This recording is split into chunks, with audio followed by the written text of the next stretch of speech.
দীঘা সকল বাঙালির সুপরিচিত একটা নাম। এই নামটা শুনলেই প্রতিটা বাঙালির মনে একটাই কথা আসবে, এক রাত দুদিন বা 2 রাত 3 দিনের একটা মিনি ট্রিপ। আর আমাদের এই ট্রিপটা সহজ ছিল না আর 5টা টুরিস্টদের মতো। দীঘা সাধারণত এক বাস বা এক ট্রেনে যাই, কিন্তু আমার দিকে পার হতে হয়েছিল ইয়া বড় একটা নদী। চলো সব বলছি, ভিডিওতে থাকো। আর হ্যাঁ, তোমরা এই ভিডিওতে হোটেল ভাড়া, থাকা, খাওয়া, যাতায়াত খরচ কত কিছুই দেখতে পাবে না, কারণ আমি প্রফেশনাল ব্লগার না, শখে বড় ভিডিও করেছি।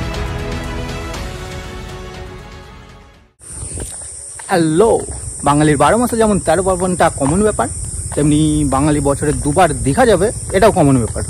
তাই বুঝতে পেরে গেছো আমি দীঘা যাচ্ছি। তো চলো, আমি একা না, এখনও ফ্রেন্ডরা আসছে পেছনে। নদীটির নাম রূপনারায়ণ, আর দীঘা যাওয়ার জন্য আমার দিকে পেরোতে হয়েছিল এই নদীটাই। আমাদের বাড়িটি এমন একটি জায়গায় যেখানে সবচেয়ে কম টাইমে দীঘা যেতে গেলে তোমাকে এই রূপনারায়ণ নদী, এই নৌকা, এটা তোমাকে পেরোতেই হবে। নৌকা যথারীতি তার সঠিক টাইম 10:30টায় ছেড়ে 11টায় আমাদের পৌঁছে দিয়েছিল নদীর সেপার দনিপুরে। ভিডিও বানানো হয়ে গেছে, কোথায় যাবে সব দিয়ে দেবো, দেখে নেবে। বন্ধুরা, এইসব আমরা ঘুরতে উঠছি। দনিপুর থেকে টোটো ধরে এক টোটোতেই 35 থেকে 40 মিনিটের মধ্যে আমরা পৌঁছে গিয়েছিলাম তমলুক স্টেশনে। এক্সপ্রেস ট্রেন আসবে বলে 35 টাকার টিকিট 65 টাকায় কেটে এই গাছের তলায় ওয়েট করছি। ফাইনালি 35 থেকে 40 মিনিট ওয়েট করার পরে সাঁতরাগাছি দীঘা এক্সপ্রেস ট্রেনে আমরা উঠেই পড়লাম। ট্রেনে ওঠার সাথে সাথেই আমাদের মুখ চলা শুরু হয়ে গেছে।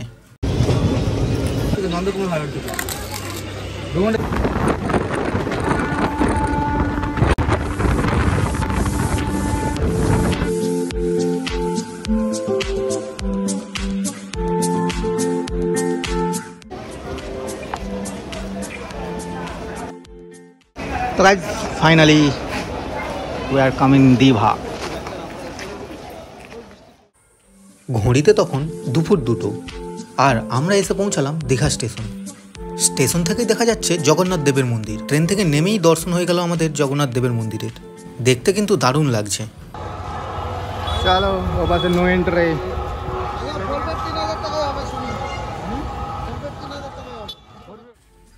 ঘড়িতে তখন 2:10, আর খিদেও পেয়েছে খুব জোর।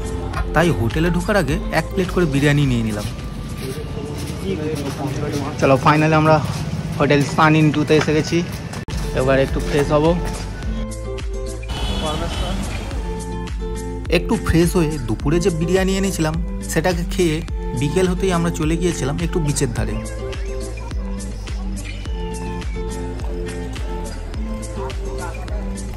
হাই গাইস, এই যে হোটেলটা দেখছেন, এখানে আমরা উঠিনি, এত বাজেট নেই। আমরা একটা অন্য জায়গায় উঠেছি, গিয়ে দেখাচ্ছি। আর আমাদের বিকেলটা, ওই দিনটা ঠিক এইভাবেই মস্তি করতে করতেই কেটে গেল।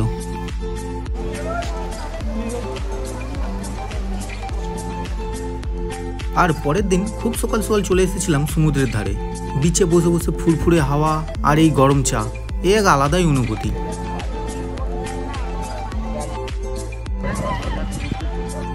তারপর আবার কিছুক্ষণ পর সমুদ্রে এসে স্নান, হোটেলে গিয়ে খাওয়া দাওয়া, এইসব তো রয়েইছে।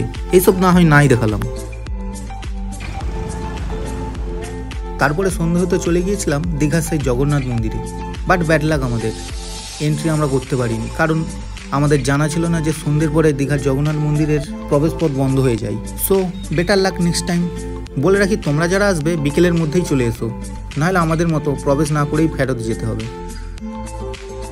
চলো, 2 রাত দীঘায় সময় কাটিয়ে একটু আনন্দ করে আবার বেরিয়ে পড়লাম চেনা পরিচিত সেই জীবনের উদ্দেশ্যে। আর হ্যাঁ, ভিডিওটা যদি ভালো লাগে তাহলে চ্যানেলটিকে সাবস্ক্রাইব করে এই ভিডিওতে লাইক দিয়ে একটু কমেন্ট করে দিও ভিডিওটা কেমন হয়েছে।